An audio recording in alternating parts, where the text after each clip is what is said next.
the 1 minute mark. And we'll be Top. H0 moins 1 minute. Voilà, donc nous rentrons dans la dernière minute. Nous allons prendre le temps de saluer ceux qui vivent ce moment en direct avec nous. Vous qui nous écoutez en Guyane, à Kourou, à Cayenne, à Sina-Marie, et vous les internautes qui nous suivez toujours plus nombreux dans le monde entier. Un bonsoir aux industriels du programme Ariane partout en Europe. Bonsoir à tous les téléspectateurs francophones qui nous ont rejoints. Alors le décollage d'Ariane 5, c'est toujours un moment exceptionnel. On va vous laisser tranquillement le savourer et on se retrouve dans quelques secondes. For 7 full seconds, the computers are checking out the performance in the main engine while it's still burning on the pad. If all is well then and only then, the computers give the order to light the 2 boosters, which is the point of no return. And we will be off. So watch for all that. Enjoy the liftoff. We'll be back À tous de DDO, attention pour le décompte final. 10, 9, 8, 7, 6, 5, 4, 3, 2, 1, top.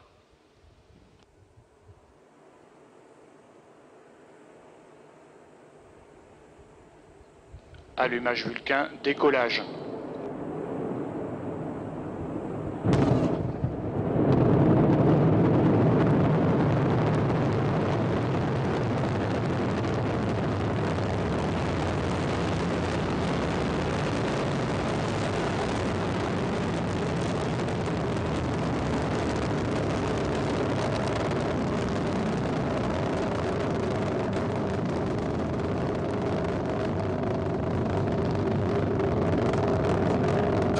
Claude, comme on les aime, entre chiens et loups, c'est vrai que c'est d'habitude plus en soirée que nous effectuons les lancements.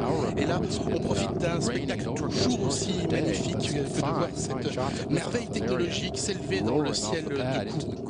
Alors moi j'ai tout de suite une pensée pour mes collègues du CDL3, si vous permettez, parce qu'ils viennent de laisser vivre et voler Ariane 5. Ils peuvent être satisfaits, nous aussi, ils viennent de concrétiser l'objectif visé depuis plusieurs semaines. De très très belles images, alors qu'on entend passer au-dessus de nous Ariane 5 et les bâtiments ici vivent. La puissance est totalement faramineuse. 1300 tonnes de poussée au-dessus de nous sont en train de propulser Ariane 5. C'est ce qu'on appelle le composite inférieur de la fusée qui travaille, c'est-à-dire les 2 étages accélérés à poudre et le PC. Les 2 étages, je vous rappelle, sont réalisés en Guyane et ils assurent 90% de la poussée. Alors ils sont identiques, composés d'un tube métallique comprenant le propergol solide, une sorte de gomme, et ils ont une tuyère à la base. Ils entourent l'étage principal qui est le technique, le PC.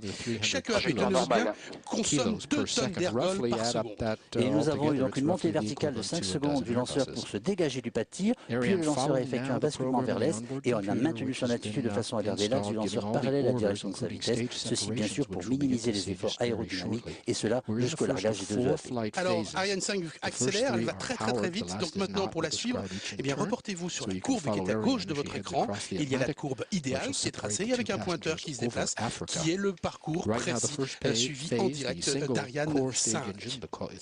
Alors après effectivement à 134 secondes après leur allumage, les 2 AP vont être séparés du lanceur à 68 km d'altitude pour retomber dans l'océan Atlantique. Ça ne serait pas tardé. Séparation des 2 accélérateurs d'un point à poudre. Voilà, donc ils sont détruits automatiquement avant de couler au large ces 2 AP. On se sépare, c'est le principe de tout poids mort dans un vol. C'est ça, pour éviter les risques de collision, donc les propulseurs sont écartés du lanceur à l'aide de petites fusées d'éloignement.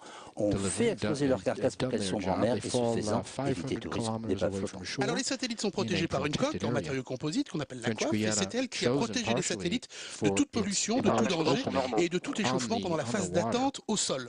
Alors effectivement, cette coiffe protège les satellites durant le vol dans l'atmosphère. L'intérieur de la coiffe est climatisé et pressurisé, si vous voulez. Et pendant la traversée justement de l'atmosphère, sa présence a amélioré considérablement l'aérodynamisme du lanceur. Le vol est normal, vous entendez le DDO, mais on va se séparer de cette coiffe maintenant. Bien sûr, parce qu'on aura dépassé les couches denses de l'atmosphère.